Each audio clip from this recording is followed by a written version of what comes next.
pause. I needed to check something.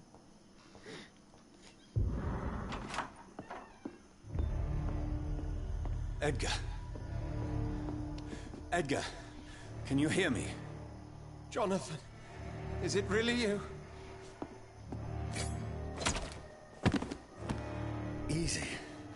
Easy. Save your strength. I'm getting you out of here.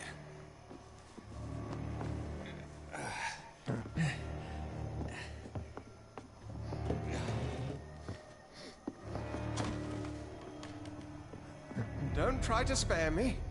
As a physician, I know all too well when it's too late.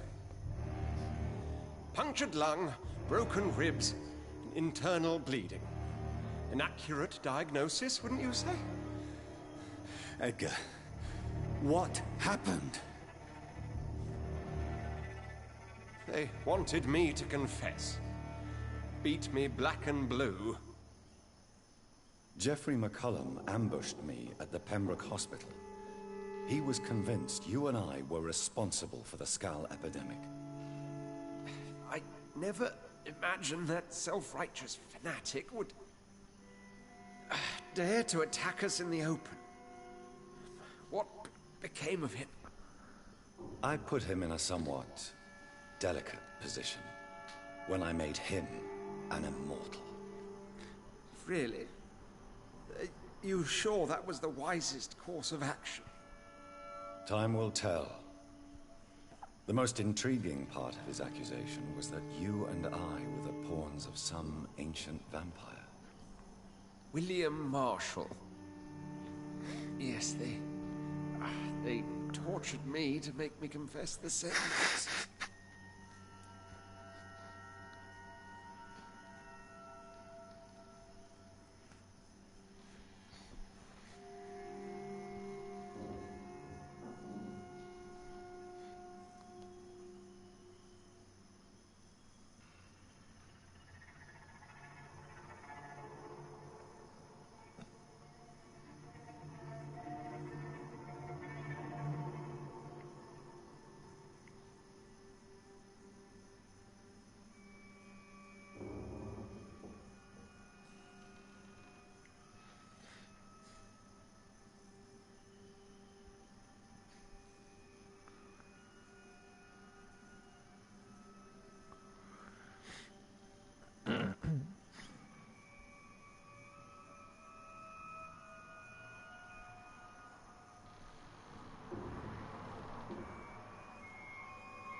I trust you, Edgar, but the Guard of Priwen is onto something.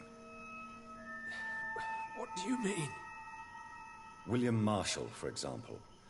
You speak of him as if you know him. How is that? Jonathan, I cannot say I'm ready for another round of questions.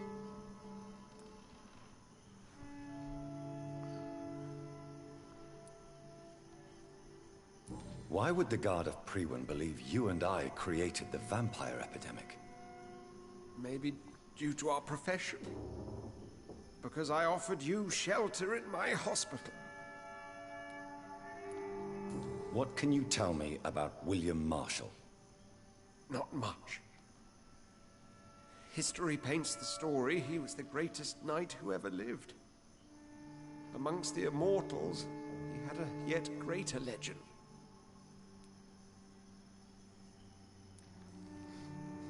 Why is the Guard of Priwen so obsessed with him? He was the only ancient vampire to escape the first great hunt launched by the Guard of Priwen in 1854. They believe he's an evil creature plotting his return. Why would he deserve such a reputation? I cannot say. The Brotherhood of St. Paul's Stole has next to no intelligence on him. All I know is that he's supposed to be the oldest of all the British vampires. While investigating the epidemic, I read some of McCullum's findings. I think you have some explaining to do. I have nothing to hide, Jonathan. Nothing at all.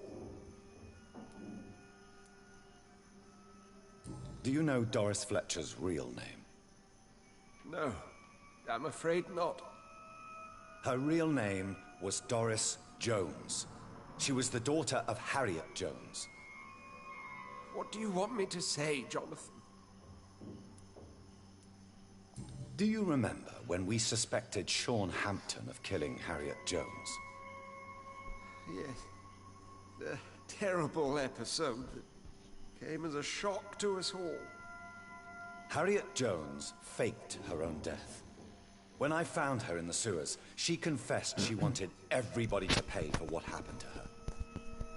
That woman was extremely bitter, full of hatred and festering anger. Doris Fletcher visited her mother at the Pembroke Hospital. That's how she first got infected. I know nothing about that. Miss Fletcher once came to visit the sick. That is all I know. No, Edgar, there is more. Doris Fletcher was Harriet Jones's daughter. They exhibited the same symptoms: blind hate and strong physical mutation. What does this sad story have to do with us?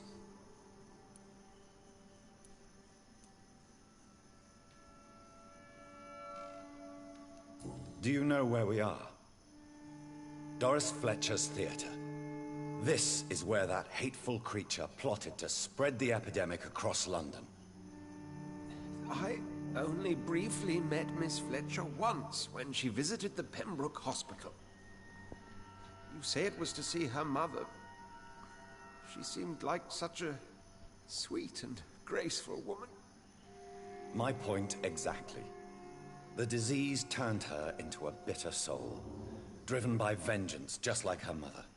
A symptom of all the infected patients. Certain diseases are known to produce similar effects.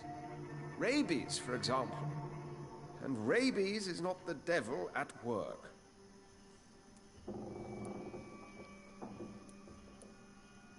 Come on, Edgar.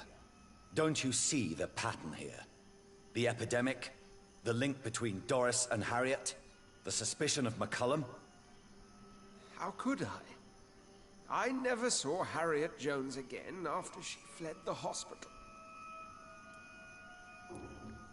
Doris and Harriet shared more than a hidden family bond. They were the embodiment of the epidemic and are linked to the Pembroke Hospital. Come on, Edgar, this is no coincidence. I swear I'm at a complete loss. All I did was administer vampire blood to cure old Harriet. There was no evil plan, no diabolical plot. You did what? I tested the regenerating and healing properties of vampire blood on Harriet Jones. My only intention was to find the cure for influenza, I swear. Whose blood did you use? William Marshall's? Mine? Lady Ashbury's. While transfusing her with human blood, humanely appeasing her hunger, I also kept samples of her blood for my research. You used her blood on Harriet Jones? My God, Edgar, that's unethical. You betrayed 2 of your patients at the same time. Right, I admit it. I boldly ventured into experimental realms, but I've killed no one to appease my thirst for knowledge, Jonathan. I'm no murderer. I never asked to become what I am, Edgar. You chose to conduct your rogue experiments. You have worked beside me. You saw what I'm doing at Pembroke Hospital. Jonathan, you know I'm not an evil soul. Just another victim of this tragedy.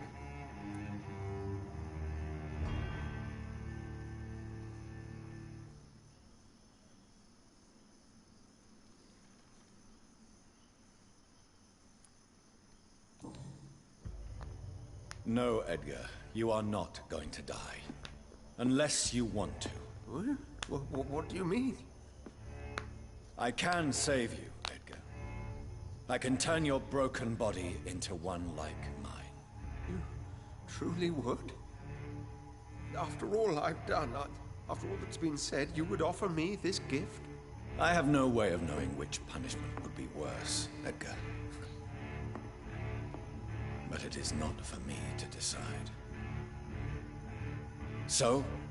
Oh, please, Jonathan, please. I beg you. This is what I've always wanted.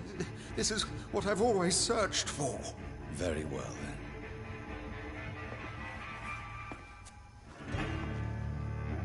Prepare to die and be reborn. To face an eternity of guilt. I'm ready.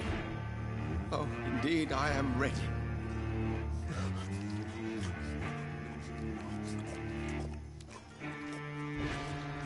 Enough!